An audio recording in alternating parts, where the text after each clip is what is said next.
our playoff march continues as the Leafs beat the Rangers 4-2.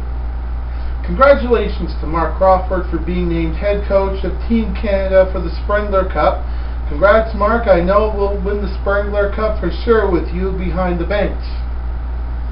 But anyways, now everybody knows in the summer the Leafs were one of the teams who were really interested in Brad Richards.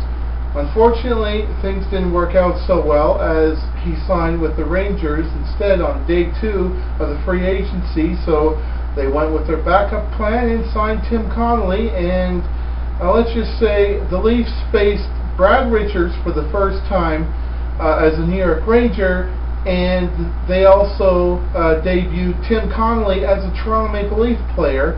So basically it was Plan A against Plan B tonight, and Connolly's first move, a drop pass to Phil Kessel that was intercepted, which was unfortunate, but then again, the Leafs did play well, even though the Monster looked a little shaky. But anyways, Lupul and Callahan were penalized. They both got 2 minutes each.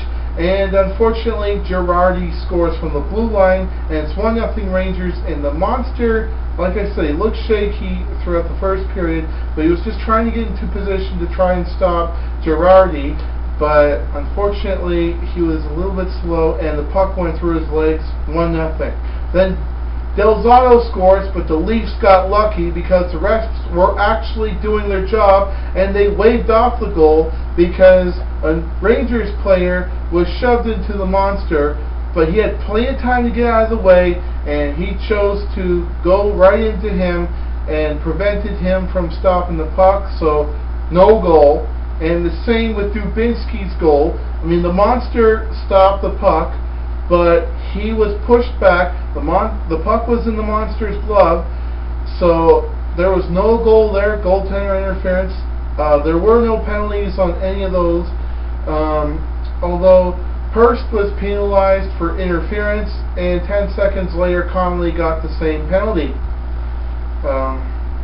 Then it was a 4-on-3 situation for the Rangers, and thanks to Mike Komisarik's terrific acting job, Stefan gets penalized for high sticking, even though I can really see Mike Komisarik do something like this. Hey Craig, it's Mike. Hey, you see the acting job I did on the ice against the Rangers? I sure fooled them into like thinking they actually high sticked me. Yeah, kind of like the job you did on me a couple of years ago. What the heck do you mean a 6-year-old can do better than me? Yeah, I'm new to the acting thing. Oh, as a hockey player. Oh, now you're just starting trouble there, pal. Yeah, of course I won an Oscar with the Stanley Cup. What? Oh, jeez.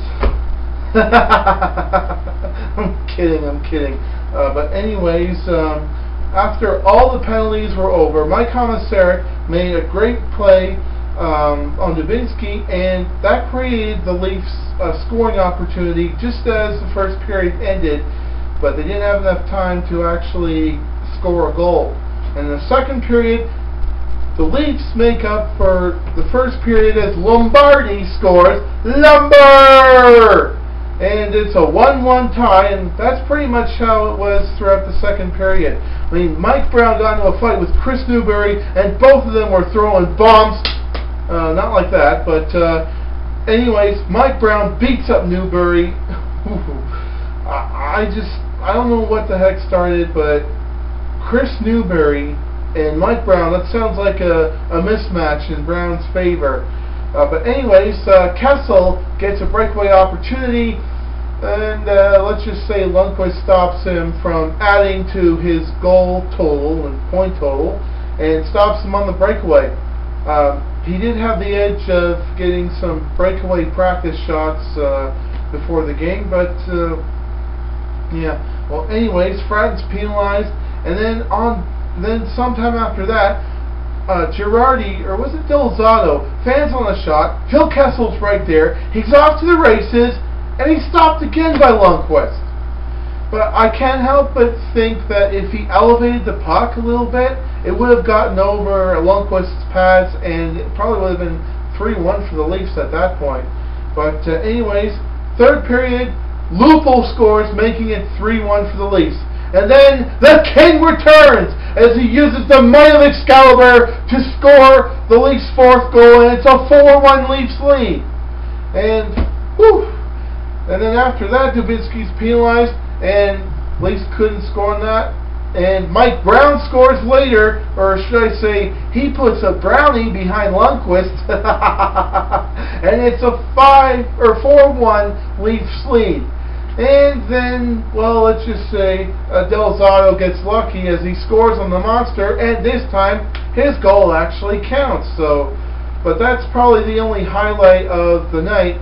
I should also mention when Brown scored, I think that's when the fans started chanting, "We want Avery! We want Avery!" And there's this big sign, something about calling up Avery and sending Tortorella back or down to Hartford or something. But you know, guys, if you think that Avery's going to help your team, wow, you guys must have been really disappointed with the Rangers' performance on the ice to actually want Avery called back up.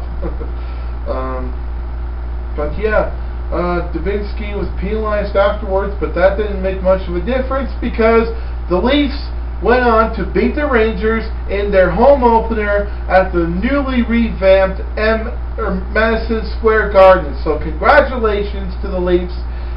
And I would also like to point out something interesting.